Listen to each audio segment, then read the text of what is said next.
Bonjour à tous et bienvenue dans cette vidéo. Mes amis, il y a des événements extraordinaires qui se produisent sous nos yeux. Des phénomènes inexplicables, des guérisons soudaines, des signes troublants. Partout dans le monde, des miracles bouleversent des vies, mais peu de gens y prêtent attention.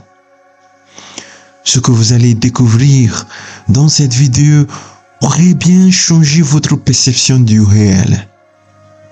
Ouvrez les yeux, car l'inexplicable est peut-être plus proche que vous ne le pensez. Mes amis, nous allons parler des anges de Dieu. Ces êtres spirituels puissants et bienveillants, envoyés pour nous aider et nous protéger. Les anges jouent un rôle crucial dans la vie des croyants. Mais qui sont-ils vraiment?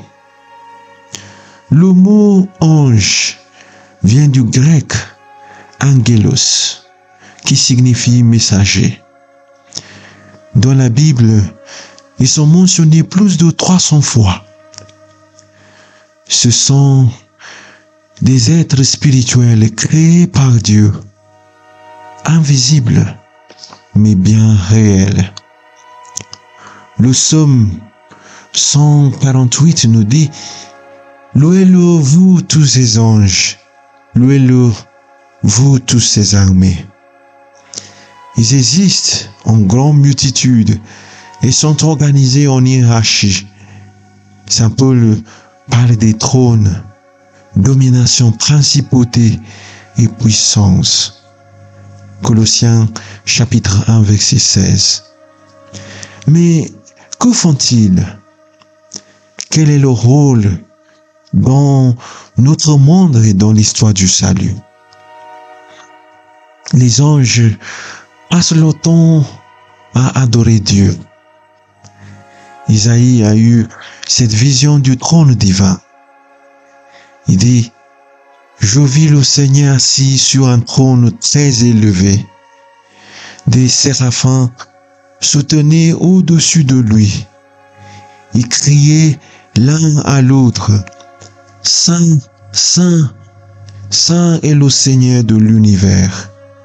Toute la terre est remplie de sa gloire.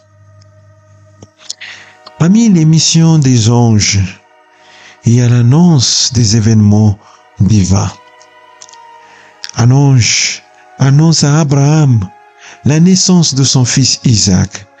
Genèse 18. L'ange Gabriel apporte à Marie la nouvelle de l'incarnation. Luc chapitre 1 verset 26 à 38.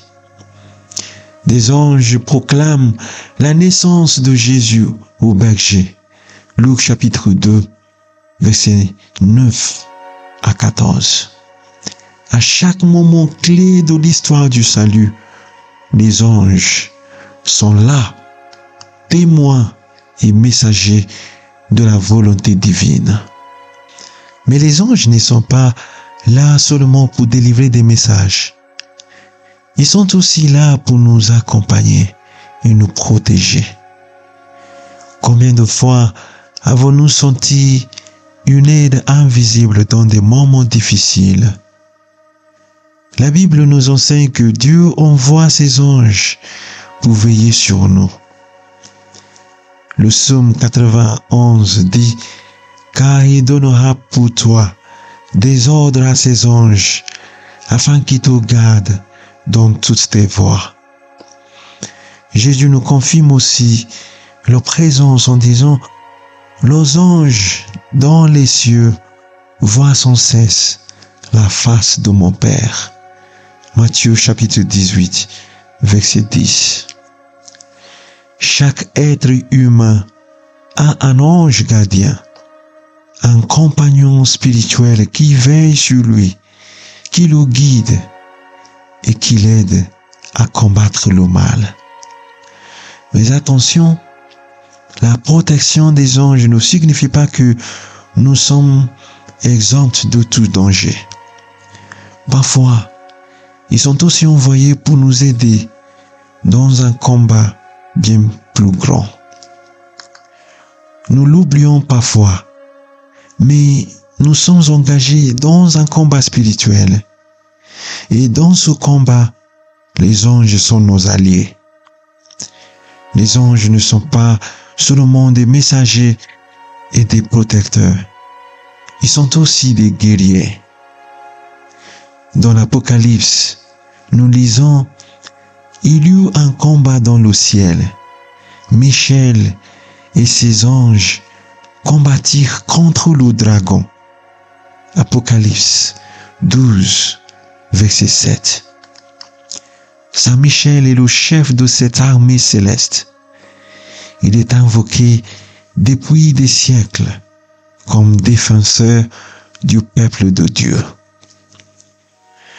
Mais attention, aujourd'hui, beaucoup de gens parlent des anges, mais pas toujours de la bonne manière. À notre époque, la fascination pour les anges est forte, mais elle s'accompagne aussi de nombreuses déformations. Quelles sont les erreurs à éviter? Premièrement, ne pas les idolâtrer. Les anges ne sont pas des dieux. Jean dans l'Apocalypse s'incline devant un ange et celui-ci lui dit « Ne fais pas cela, je suis un serviteur comme toi, adore Dieu. » Apocalypse 22, verset 9. Deuxièmement, ne pas tomber dans l'ésotérisme. Certains mouvements modernes transforment les anges en force énergétique ou en guide mystique indépendant de Dieu. C'est une déformation de la vérité biblique. Troisièmement, il ne faut pas oublier que Satan était un ange. Il faut se souvenir que Satan lui-même était un ange avant sa chute. Jésus dit, « Je voyais Satan tomber du ciel comme l'éclair. » Luc chapitre 10, verset 18. Le mal existe, mes chers frères et sœurs, et tous les esprits ne viennent pas de Dieu. Soyons vigilants et restons ancrés dans la parole du Seigneur. Alors, face à toutes ces réalités, comment devons-nous réagir? Quel impact cela doit-il avoir dans notre vie spirituelle? Nous avons vu qui sont les anges et quelles sont leurs missions. Mais maintenant, appliquons cela à notre propre cheminement de foi. Comment vivre en étant conscient de leur présence? Premièrement, nous ne sommes jamais seuls. Dieu a placé ses anges à nos côtés. Dans nos épreuves, souvenons-nous de leur présence invisible mais puissante. Deuxièmement, écoutons et suivons la parole de Dieu. Comme les anges obéissent pleinement à Dieu, nous devons aussi être fidèles à sa parole. Troisièmement, nous sommes engagés dans un combat spirituel. Saint Paul nous exhorte à revêtir l'armure de Dieu. Les anges combattent à nos côtés, mais nous devons aussi être vigilants et priants. Les anges sont un don merveilleux que Dieu nous fait. Il nous montre la voie de l'adoration, du service et du combat spirituel. Que Saint Michel nous défende, que nos anges gardiens nous protègent et que nous puissions avec eux louer Dieu pour l'éternité. Les anges sont là, autour de nous, veillons sur nous. Ouvrons notre cœur à cette réalité invisible et avançons avec confiance sous le regard bienveillant du Seigneur.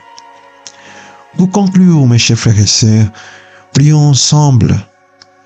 Ange de Dieu, qui est mon gardien, et à qui j'ai été confié par la bonté divine, éclaire-moi, protège-moi, dirige-moi et gouverne-moi.